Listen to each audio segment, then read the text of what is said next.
श्री शिवाय नमस्तुभ्यम। आप सभी का हमारे YouTube चैनल पर हार्दिक स्वागत है। महादेव की कृपा सदा आप और आपके परिवारजनों पर बनी रहे, आप सभी की इच्छाएं पूर्ण हो। आज का अध्याय प्रारंभ करने से पहले आप सभी का हार्दिक आभार जो आपने मेरी परेशानी को समझा और आप सबने मुझे इतना स्नेह और इतना आशीर्वाद दिया कि आप सबकी कृपा से, महादेव की असीम कृपा से और आप सभी के इतने आशीर्वाद से मेरे जीवन की जो भी समस्या थी वो दूर हो गई। भगवान भोलेनाथ से मेरी यही प्रार्थना है कि जिस किसी के जीवन में दुख हो, हे प्रभु, उन सभी के जीवन से ये सारी दुख, ये बाधाएं जरूर दूर कर दीजिएगा। और अब आप पहले की तरह कल से हमारे इस चैनल पर हर दिन की तरह सावन मास महात्म्य की कथाएं भी सुन सकते हैं। मुझे क्षमा कीजिएगा कि इतने दिनों तक मैं आपको ये कथाएं नहीं सुना पाई थी। हमारी दूसरी चैनल व्रत कथा और विधि पर जो भागवत कथा सुनाई जा रही थी वो भी इतने दिनों से बंद थी। अब कल से आप भागवत कथा भी नियमित रूप से सुन सकते हैं। जिन्होंने उस चैनल को सब्सक्राइब नहीं किया है, अगर आप चाहें तो चैनल को सब्सक्राइब भी कर सकते हैं। आइए रसपान करते हैं आज के अध्याय का। श्री ब्रह्मा जी कहते हैं, देवताओं के अपने आश्रम में चले जाने पर पार्वती जी के तप की परीक्षा के लिए भगवान शंकर समाधिस्थ हो गए, अर्थात समाधि में लीन हो गए। वे स्वयं अपने आप में अपने ही परात पर स्वस्थ, माया रहित तथा उपद्रव शून्य स्वरूप का चिंतन करने लगे। उस ध्येय वस्तु के रूप में साक्षात भगवान महेश्वर ही विराजमान है। उनकी गति का किसी को ज्ञान नहीं होता।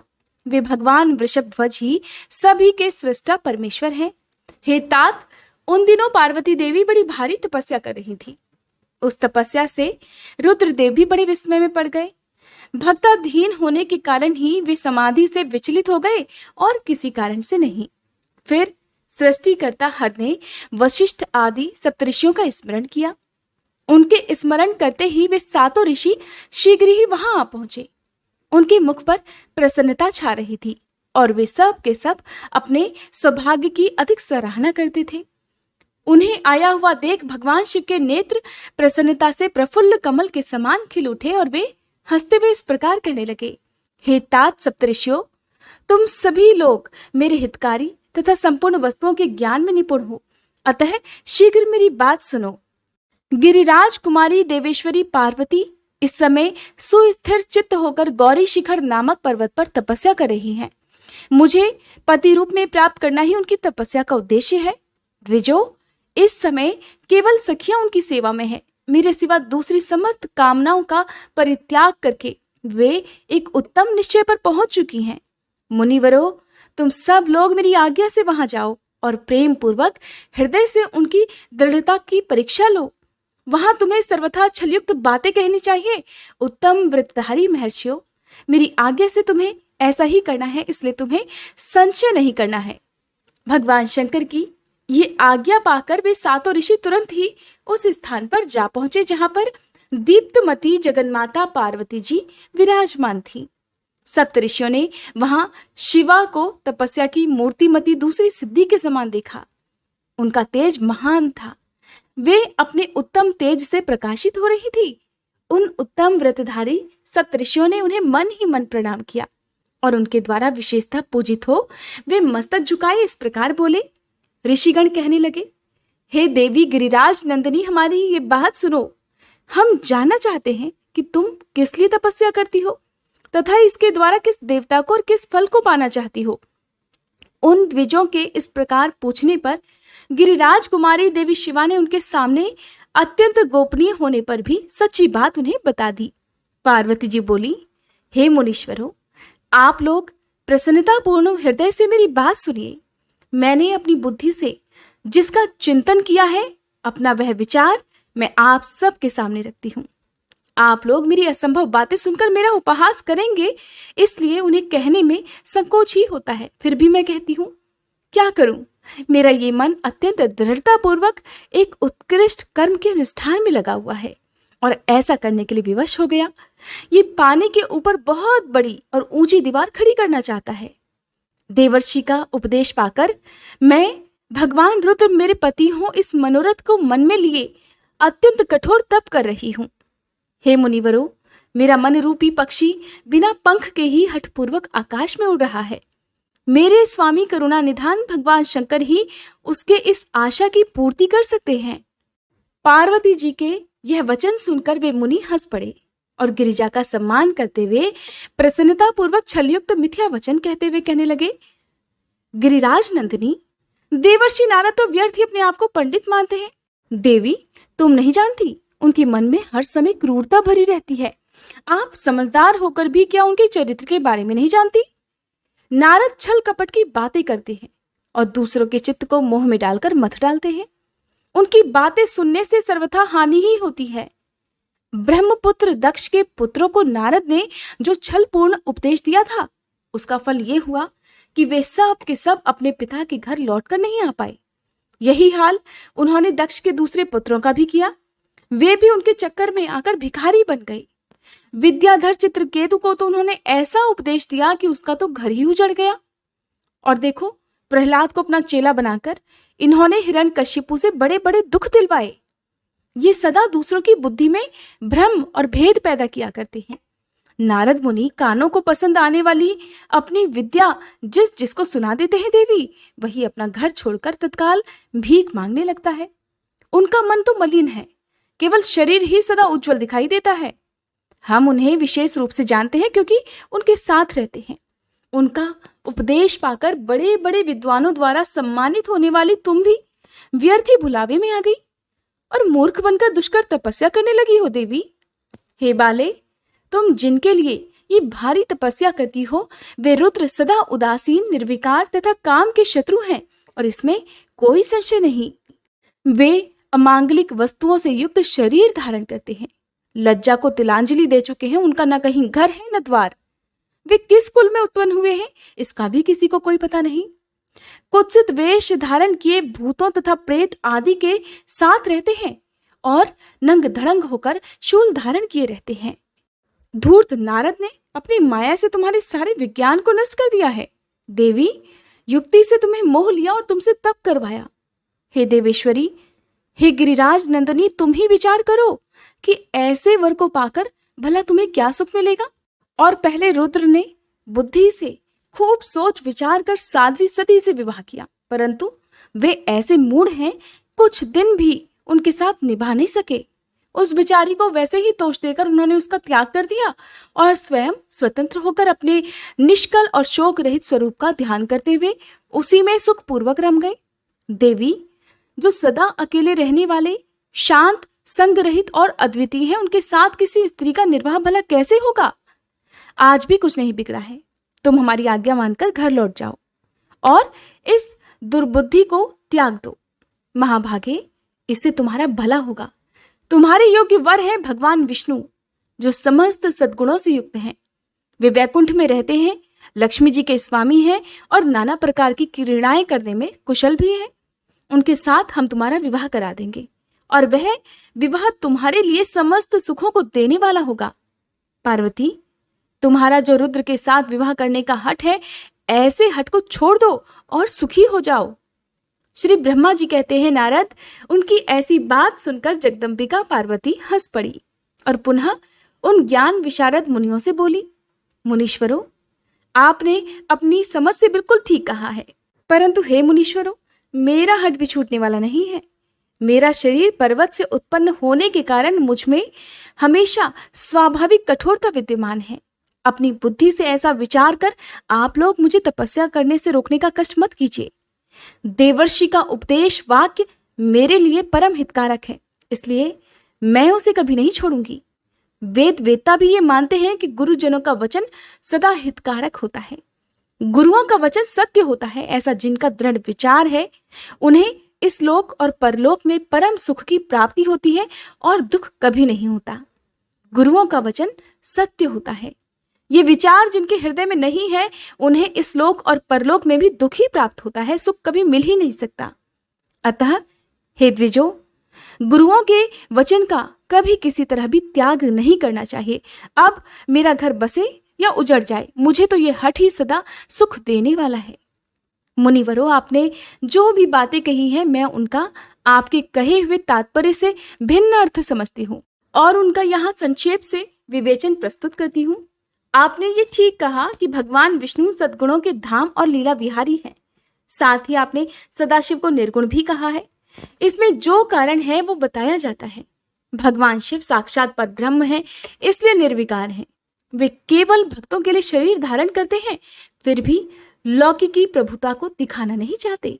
अतः परमहंसों की जो प्रगति है उसी को वे धारण करते हैं, क्योंकि वे भगवान शंभु परमानंदमय हैं, इसलिए अवधूत रूप से रहते हैं।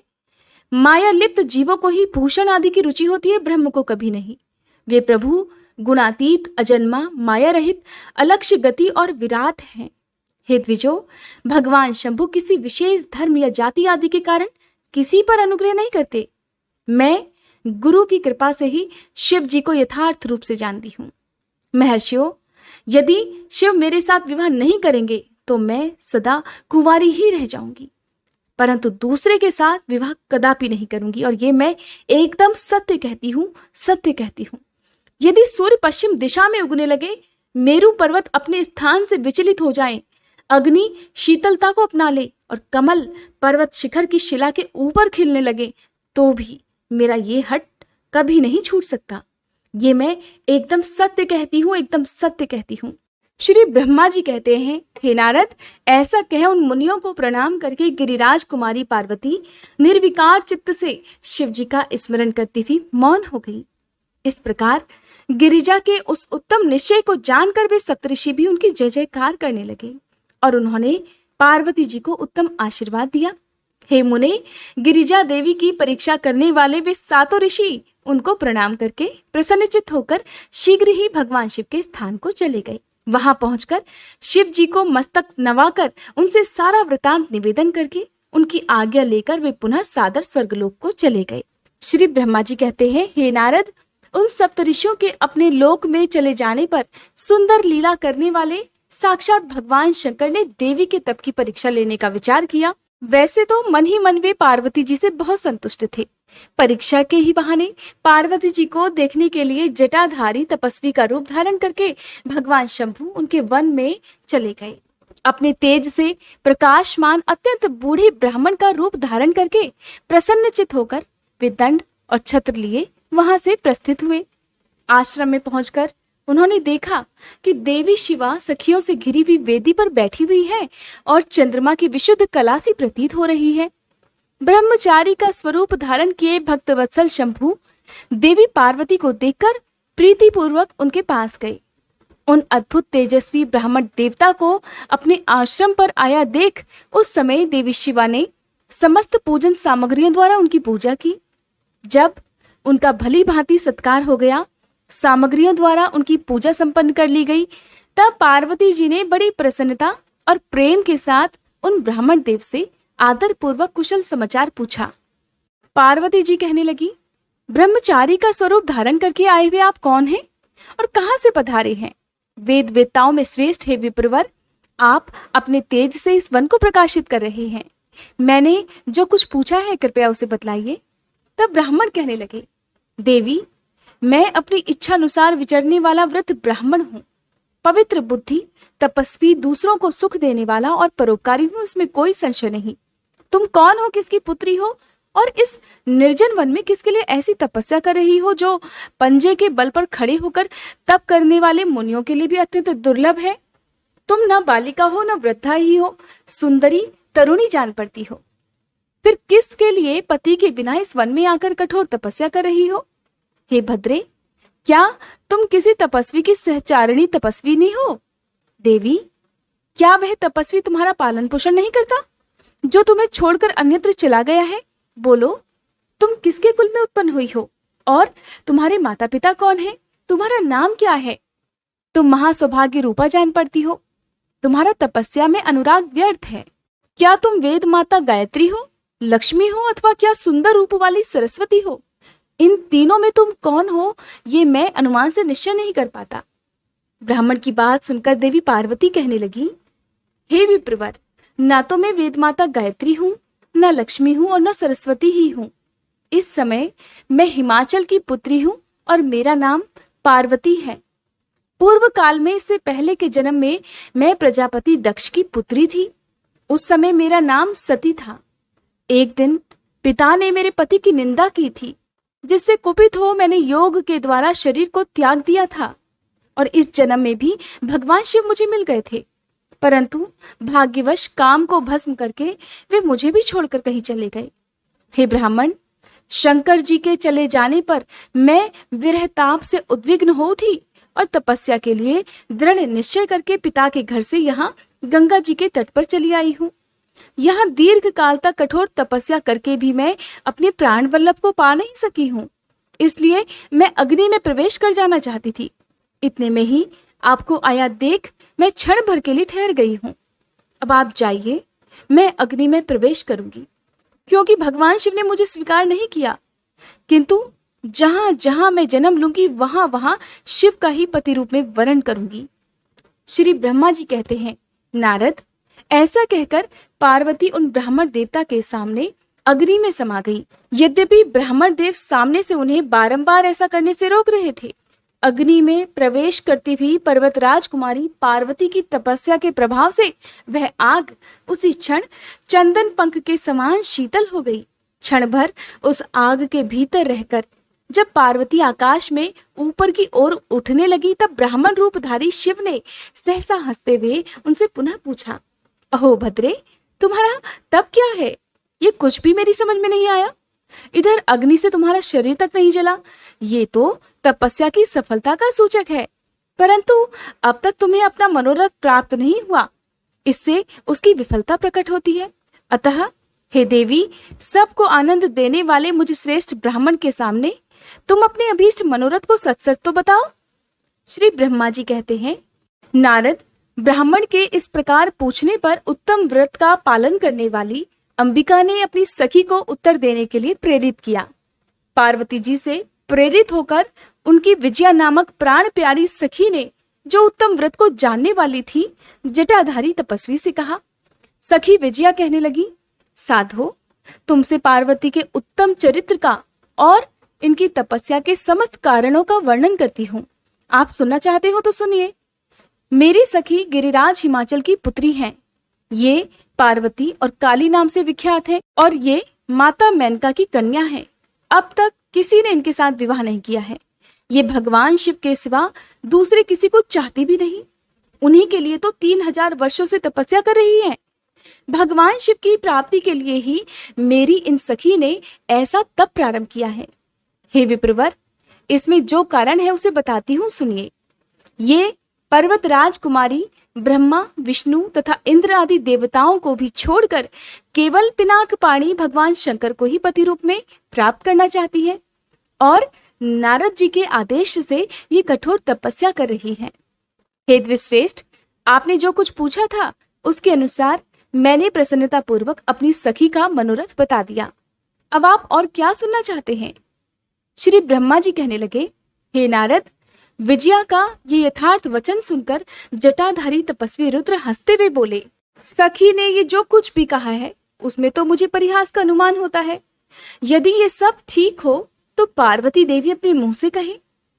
जटिल ब्राह्मण के इस प्रकार कहने पर पार्वती देवी अपने मुंह से ही इस प्रकार कहने लगी।